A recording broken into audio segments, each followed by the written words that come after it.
যে ব্যক্তি ঈমানের সাথে সওয়াবের আশায় রমজান মাসের লাইলাতুল কদর জাগবে, লাইলাতুল কদর শেষ দশকের বিজোড় রাতগুলোর মধ্যে আছে, এই ব্যক্তির সমস্ত গুনাহ আল্লাহ পাক মাফ করে দেবেন। স্পেসিফিকলি বলা নাই 27শে রমজানই লাইলাতুল কদর হবে, স্পেসিফিকলি বলার সুযোগ নাই, মিস হতে পারে। নবীজি বলেছেন শেষ দশকের বেজোড় রাত 21, 23, 25, 27, 29 যে কোনো একটা রাত লাইলাতুল কদর হবে। এক রাত ইবাদত করবেন, সারা হাজার হাজার মাস ইবাদত করার নেকি পেয়ে যাবেন ইনশাআল্লাহ তাআলা। ওই সময় আল্লাহ পাক প্রথম আসমানে নেমে আসেন, সুবহানাল্লাহ, এসে বলেন কে আমাকে ডাকবে, আমি তার ডাকে সাড়া দিব। কে আছে আমার কাছে কিছু চাইবে, আমি তোমার চাওয়া পূরণ করব। কে আছো আমার কাছে ক্ষমা চাইবে, আমি তোমাকে ক্ষমা করে দেব। আল্লাহ পাক ফজর পর্যন্ত এটা বলতে থাকে। এক হচ্ছে লাইলাতুল কদর তালাশ করবেন। লাইলাতুল কদর তালাশ করতে হলে শেষ দশকটা ইতিকাফ করার চেষ্টা করেন। ইতিকাফ করতে পারলে আপনি লাইলাতুল কদর পেয়ে যাবেন ইনশাআল্লাহ। স্পেসিফিকলি বলা নাই 27শে রমজানই লাইলাতুল কদর হবে, স্পেসিফিকলি বলার সুযোগ নাই, মিস হতে পারে। নবীজি বলেছেন শেষ দশকের বেজোড় রাত 21, 23, 25, 27, 29 যে কোনো একটা রাত লাইলাতুল কদর হবে। এক রাত ইবাদত করবেন, সারা হাজার হাজার মাস ইবাদত করার নেকি পেয়ে যাবেন ইনশাআল্লাহ তাআলা। এই রাতে দোয়া করলে দোয়া কবুল হয়ে যায়। আল্লাহ পাক আমাদেরকে লাইলাতুল কদর পাওয়ার তৌফিক দান করুন, ইতিকাফ করার তৌফিক দান করুন। আমি আরেকটা কাজ যেখান থেকে আমি আসবো, কোরআনময় রমাদানে, রমজান মাসে সবচেয়ে বড় যে কাজটা, এটা দিয়ে শেষ করছি, শোনেন, এখানে একটু সময় নিব, আমি একটু ধৈর্য ধরেন। রমজান মাসের সবচেয়ে বড় কাজ এবং রমজান মাস যে কারণে মহামান্বিত বা মহিমান্বিত, শব্দটা হয়তো আমি ভুল বলেছি, তো সেটা হচ্ছে আল কোরআনুল কারীম। রমজান মাস সেই মাস যেই মাসে কোরআন নাজিল করা হয়েছে। কি কারণে রমজান মাসে এত ফজিলতময়? প্রশ্নটা কি একটা যৌক্তিক প্রশ্ন না? শাবান মাসে কেন এত কিছু নয়, রজব মাসে নয় কেন, রমজান মাসেই কেন? উত্তর একটা উত্তর, যে শাহরু রমাদানাল্লাযী উনজিলা ফীহিল কোরআন। রমজান সেই মাস যেই মাসে আমি কোরআন নাজিল করেছি। কি জন্য নাজিল করেছেন আল্লাহ পাক? হুদাল লিন্নাস, এটা মানব জাতির জন্য হেদায়েত, ওয়া বাইয়িনাতিন মিনাল হুদা, এবং এটা সুস্পষ্ট একটা প্রমাণ, ওয়াল ফুরকান, এবং সত্য মিথ্যার মানদণ্ড, ইলা আখিরিল আয়াত। সূরা কদরে আল্লাহ বলছেন ইন্না আনজালনাহু ফি লাইলাতুল কদর, আমি লাইলাতুল কদরে কোরআন নাজিল করেছি। আর কদর কোন মাসে? শাবানে না রজবে না রমজানে? তাহলে রমজান মাসে কোরআন নাজিল হয়েছে, প্রমাণ হলো। তো যেটা বলছিলাম, আমরা কিন্তু জানি খুব ভালো করে যে আমরা কি কি পাপ করেছি। এই পাপগুলোকে একটু খাতার মধ্যে লিস্ট করতে হবে, পারবেন? নিজের বড় বড় পাপগুলোকে খাতায় লিস্ট করতে পারবেন? পারা যাবে ইনশাআল্লাহ।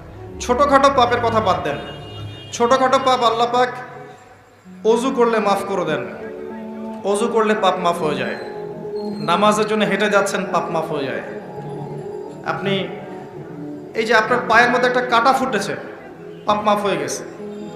আপনি জ্বর আসছে, আপনার জ্বর, আপনার গোনা মাফ হয়ে যাচ্ছে।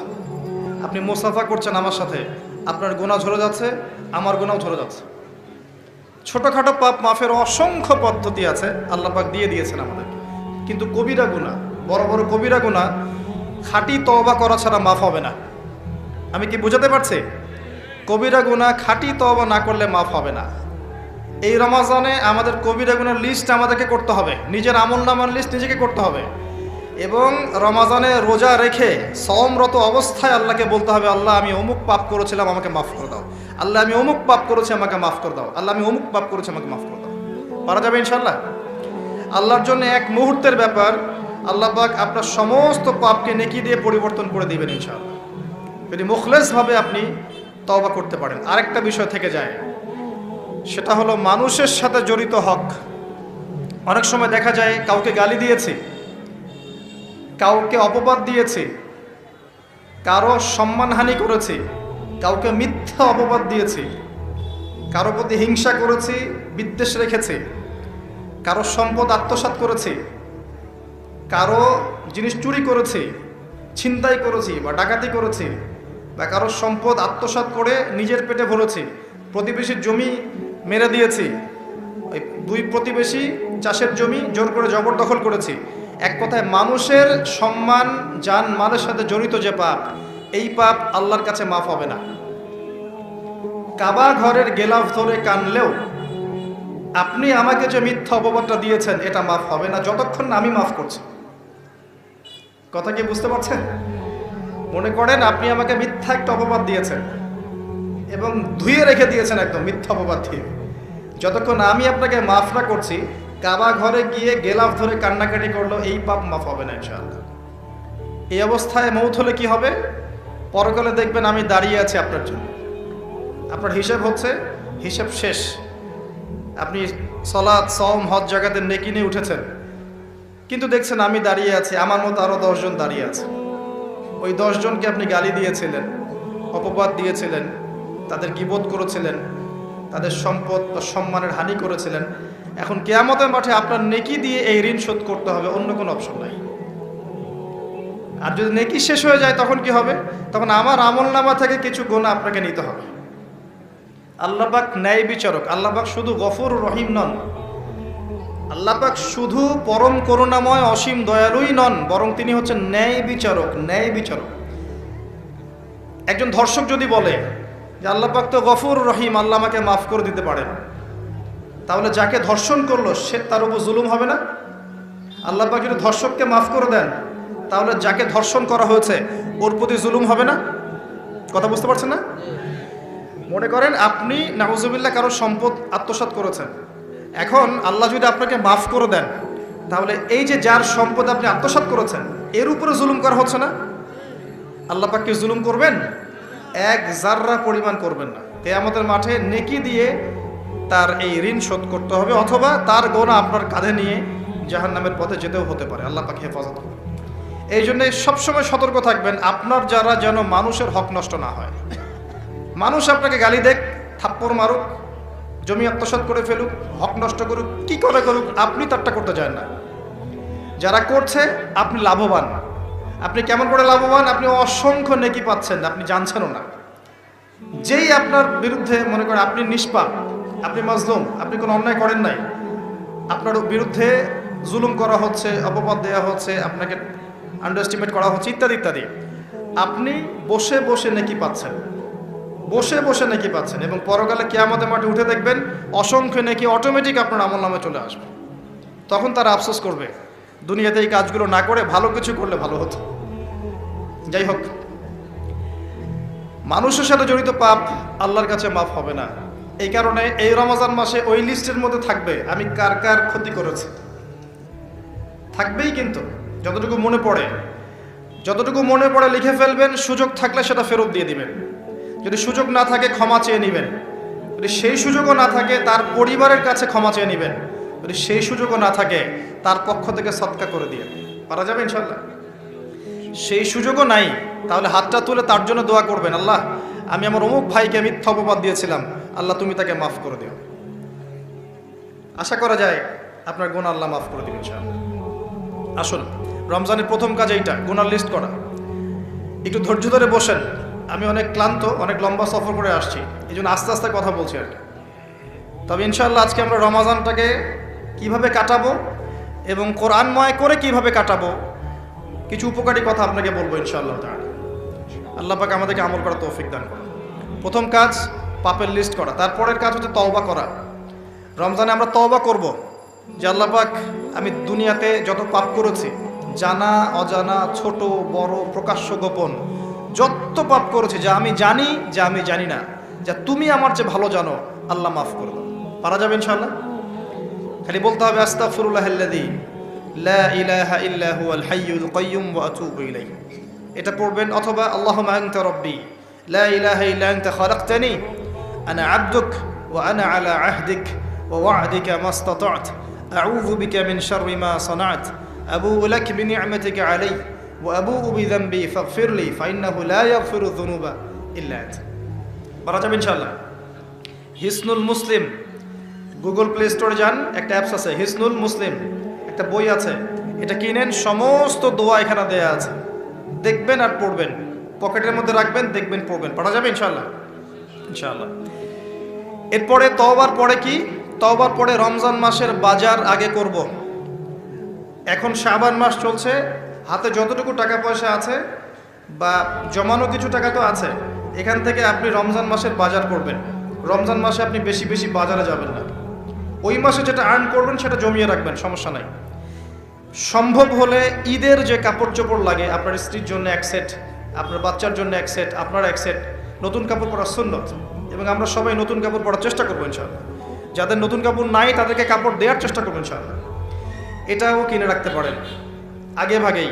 রমজান মাসে আপনি বাজারে সময় দিবেন না, দুনিয়ার কাজে বেশি ব্যস্ত হবেন, এটা একটা টার্গেট। এরপর আপনি রমজান মাসে একটা প্রজেক্ট হাতে নেবেন যে আমার মতো বহু মুসলিম সমাজে আছে যাদের পুরো মাস চলার মতো টাকা পয়সা নাই, আছে না? সামাজিকভাবে হোক, মাদ্রাসার উদ্যোগে হোক, বা রাষ্ট্রীয়ভাবে হোক, যেভাবে হোক, এই গরিব মানুষদের লিস্ট করে বাসায় বাসায় অন্তত এক মাসের বাজার খরচ পৌঁছে দেওয়ার চেষ্টা করতে হবে। পারবেন? পারবেন না? এক মাসের বাজার কত টাকা লাগে? 2000, 3000। নিত্য প্রয়োজনীয় কথা বলছি, সব তো দিতে পারবেন না। 2-3 হাজার, 4000, এর মধ্যে সে চাল পাবে, ডাল পাবে, ছোলা বুট পাবে, তেল পাবে। বাই দ্য ওয়ে, তেলের দাম যে এখন কত আমি তো জানি না, আমি অবশ্য বাজারে চাই না, আমি জানি না দাম কত। তবে একটা ফেসবুক স্ক্রল করতে গিয়ে একটা ভিডিও আসলো, দেখলাম যে দেখে খুব হাসি বের হলো আর কি, যে বাড়ির গিন্নি সে কড়াই ধরে আছে, আর বাড়ির কর্তা ওই তেলের বোতলটাকে তালা দিয়ে লক করে রেখেছে আর কি। তো গিন্নি এসে বলছে আজকে রান্না করবো, তেল দাও। সে উঠলো, উঠে লক খুললো, লক খুলে যে কৌটাটা আছে, এই যে কৌটার মুখটাতে এক কর্ক তেল ঢেলে এই আপনার কড়াইতে দিল, যে এটা দিয়ে আজকে চালাও। তো আল্লাহ পাক আমাদের এক শ্রেণীর অসৎ ব্যবসায়ীদেরকে হেদায়েত করুক, যারা কৃত্রিম সংকট তৈরি করে জিনিসপত্রের দাম বাড়ায়। আল্লাহ পাক এদেরকে হেদায়েত করুক।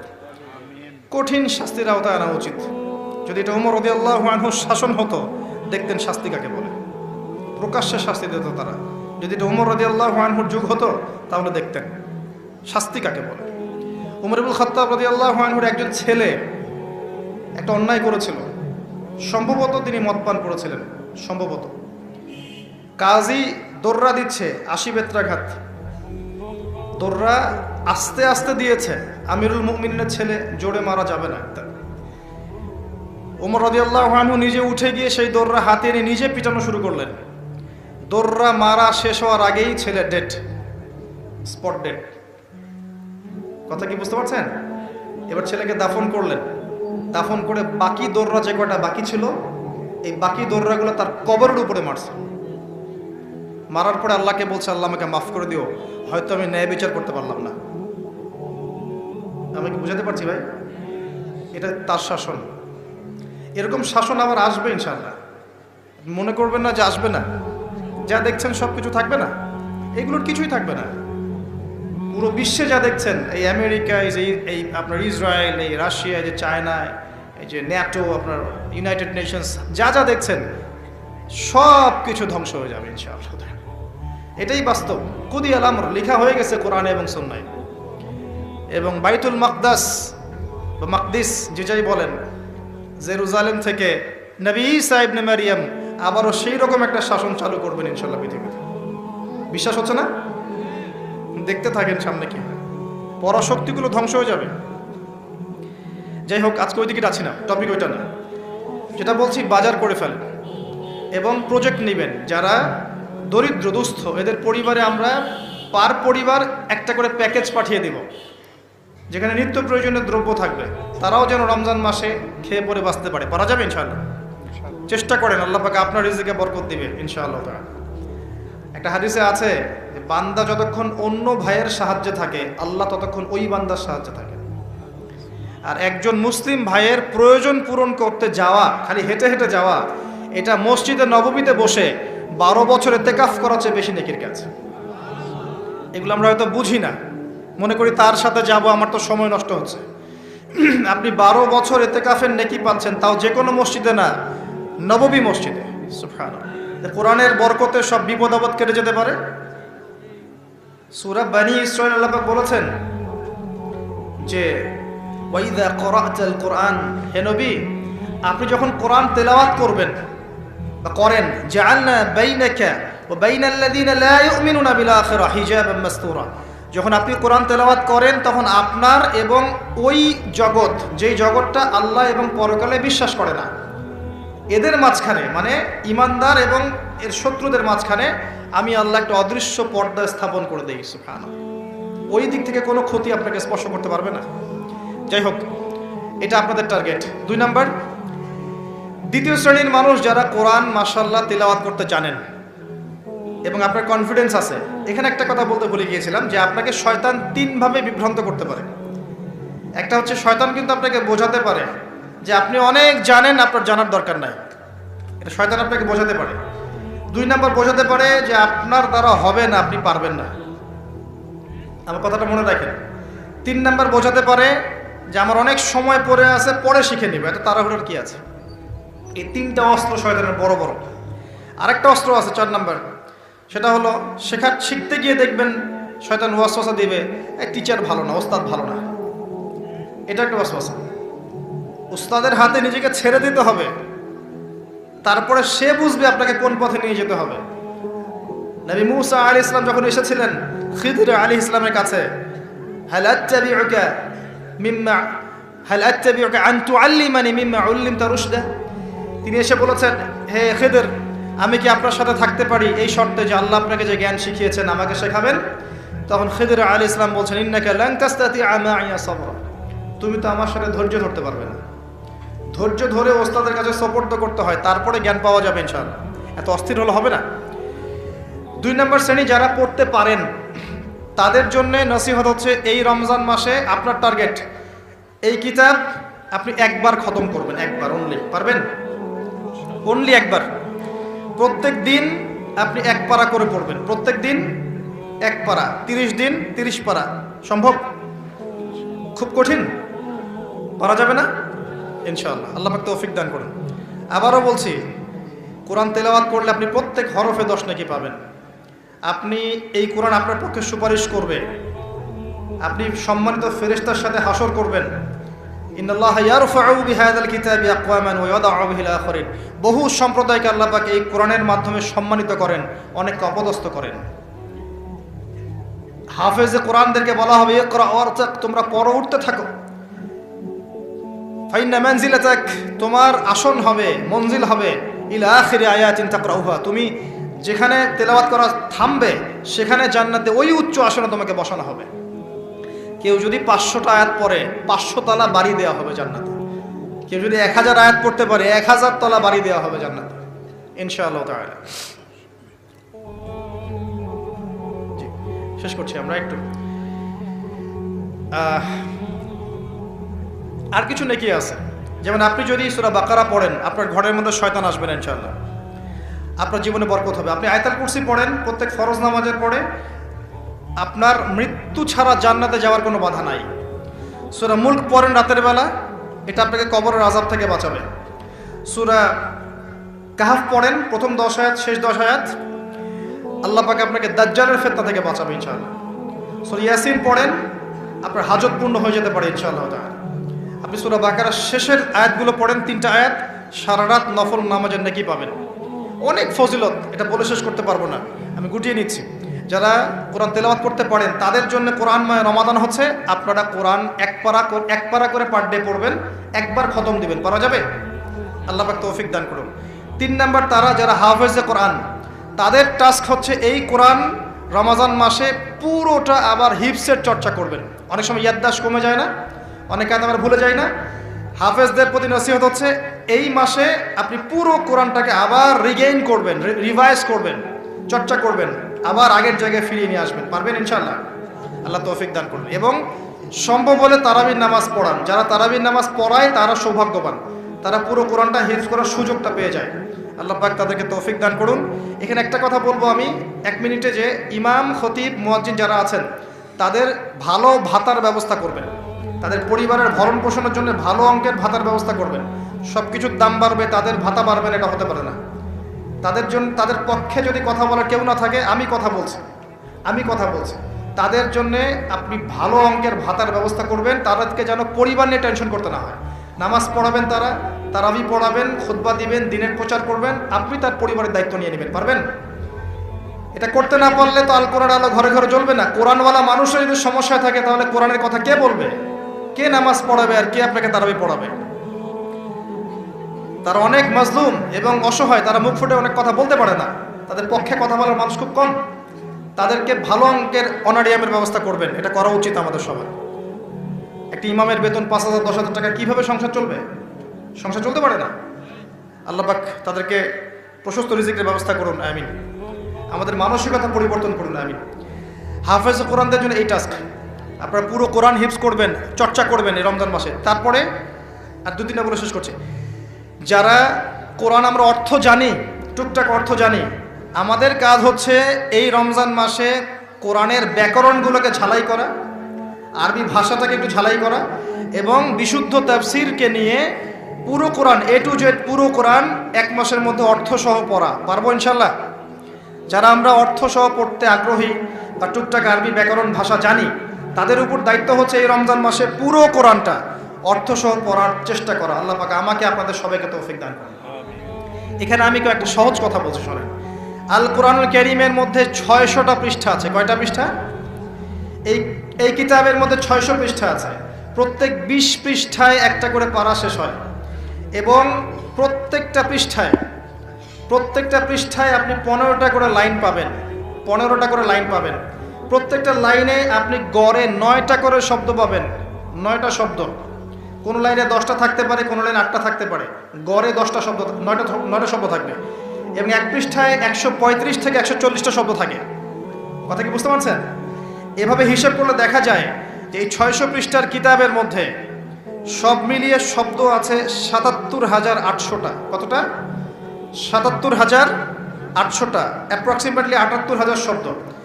কিন্তু সুসংবাদ হচ্ছে এই সমস্ত শব্দগুলোই নতুন নতুন শব্দ নয়, বরং এই শব্দগুলো বের হয়েছে মাত্র 4,500 শব্দ থেকে। সুবহানাল্লাহ, চিন্তা করতে পারেন? মাত্র 4,500 শব্দ থেকে এই সমস্ত শব্দগুলো বের হয়েছে। এই শব্দগুলো আবার 3 ভাগে বিভক্ত। একগুলো হচ্ছে নাউন্স বা বিশেষ্য বা ইসম, একগুলো হচ্ছে ফেল বা ক্রিয়া, একগুলো আছে হরফ বা প্রিপোজিশন বা অব্যয়, এই টাইপের।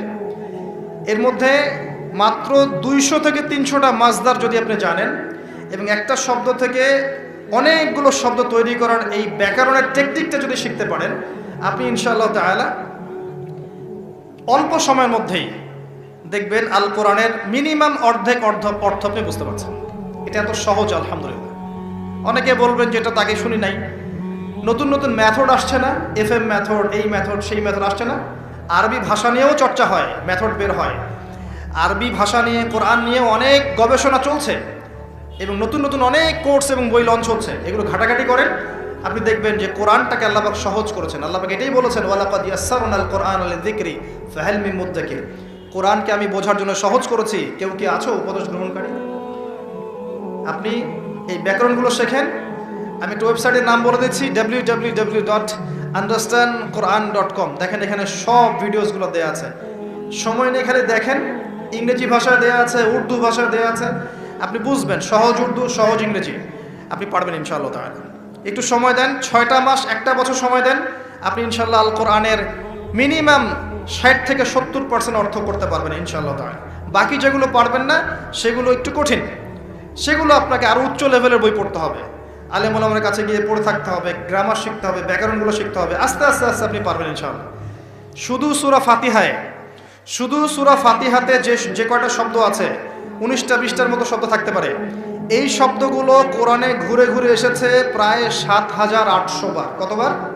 আমাদের এই ভিডিওটি যদি আপনার ভালো লেগে থাকে, তাহলে ভিডিওতে একটি লাইক দিতে পারেন এবং আপনার প্রিয়জনদের সাথে শেয়ার করতে পারেন। এবং এইরকম আরও ভিডিও পেতে আমাদের ইউটিউব চ্যানেলটি সাবস্ক্রাইব করে পাশে থাকা বেল আইকনটি অন করে দিন।